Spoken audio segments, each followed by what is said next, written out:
mutura. Oh my goodness.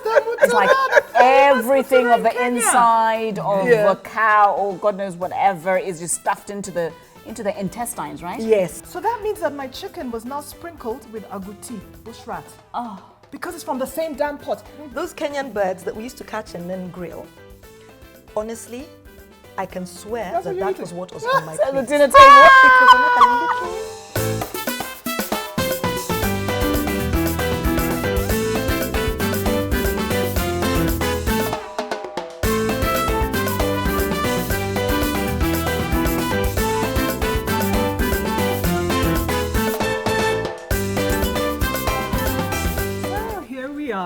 We three queens. I'm Micheline. I'm Achieng. And I'm Musonda. So today I want us to talk about food, and food specifically in the context of travel and the discoveries, right, of these culinary delights. Sometimes they're not so delightful though. So we can also talk about, all those like weird, crazy foods we may have encountered during our voyages. Yes. So anyone want to share that one food or cuisine type that you've had that is just the best foreign food? Absolutely. I think for me what comes to mind is my experience from Peru.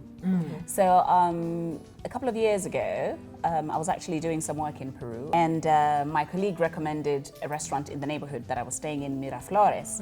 And she said, look, Musonda, you have to go to Brujas de Cachiche. And I was like, what? Okay, what is it? Anyway, I didn't Google it. Yes. She gave me the directions, and it was literally around the corner from my hotel. I walked over, got into the restaurant, and thankfully it wasn't, I was there quite early and I had a couple of colleagues, and then the food started coming. Oh my goodness, the yuca, the cassava. It's fried and it's yummy, it's delicious, but my favorite was the taku-taku.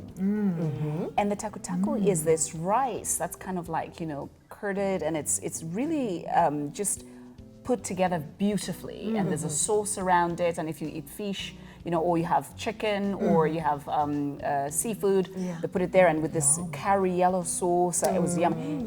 But the history of taku-taku was what interesting, because it's rice mixed with beans, mashed beans, and so my colleague starts to explain, and one of the owners of the restaurant, who happened to be a black Peruvian, I didn't even know they were black Peruvians. I was like, los afro-peruanos. Sí, afro-peruano. And I was like, okay. And he's explaining to me that this is slave food.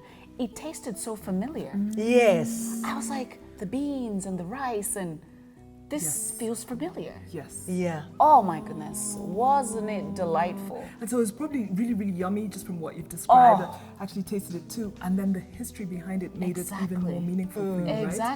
Exactly. Oh I was so intrigued, and I was just like so happy about just having this experience in the middle of Peru. You know what's so crazy? As that. you're speaking, because you've described the rice and beans, you've described cassava.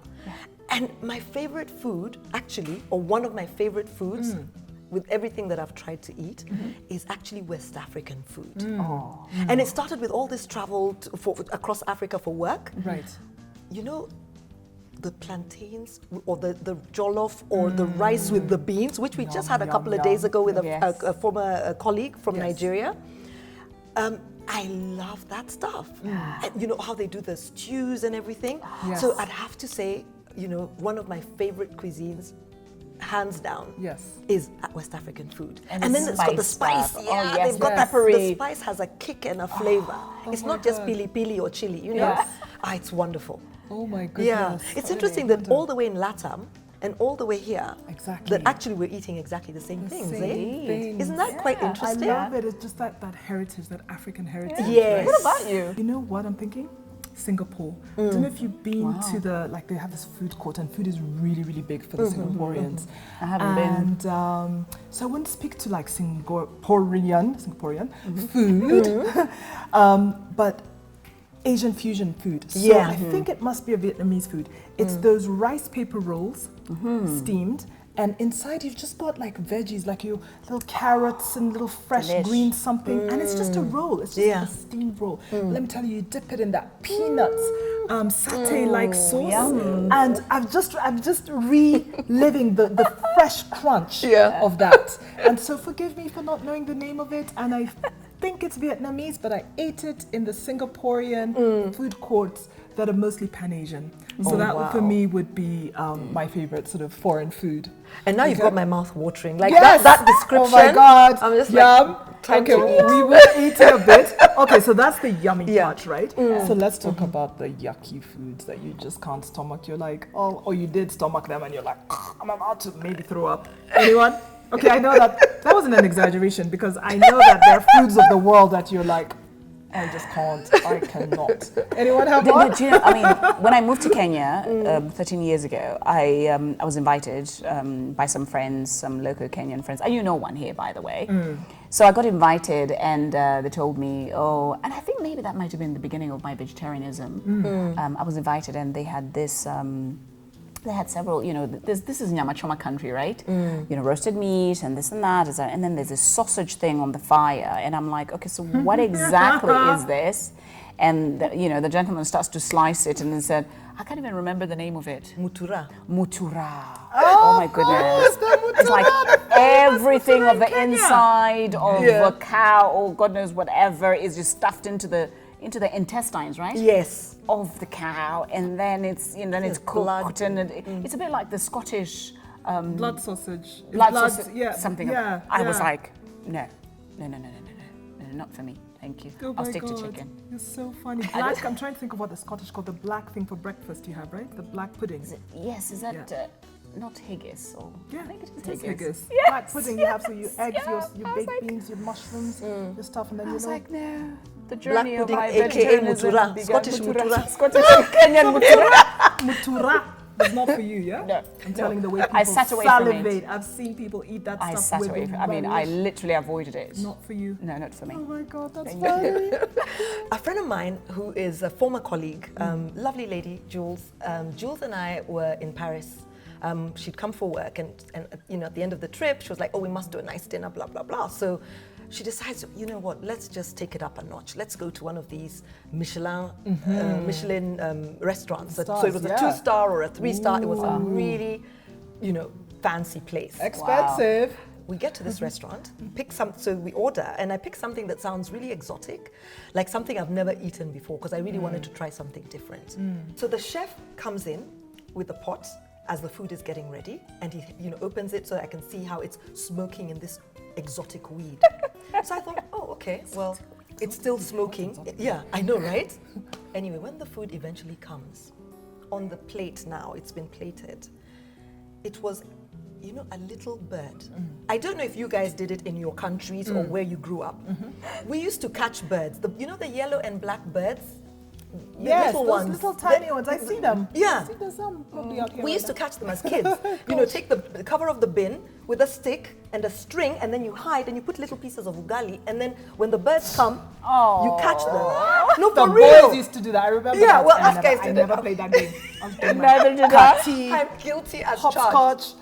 Okay. Anyway. So long story short, those Kenyan birds that we used to catch and then grill, honestly, I can swear That's that what was what was on my At the plate. dinner table. It was like a little thing Little bird.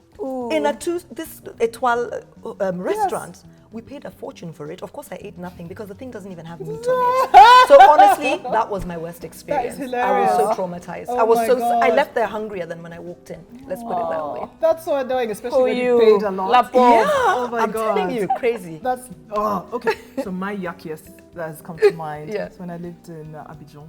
There's a really great habit of eating outdoors in these outdoor places called makis. So I love my sort of stewed, they have like a peanut stewed chicken and fish. So I think I ordered the chicken and I had it before, so I was like, yum, yum, yum, can't wait to eat. All of a sudden, need to go to the bathroom. I go to the bathroom. The kitchen is right by the bathroom. So I just sort of poke in because I love kitchens and I love like local food. And then something just hits me and I was like, on my stomach. Here's the thing. There's this thing called agouti. You know agouti? Or I think in Ghana, the same cousin is called grass cutter. Otherwise known as bush rat. The mouth. Or the No, rat. wait. It's a wait. big rat.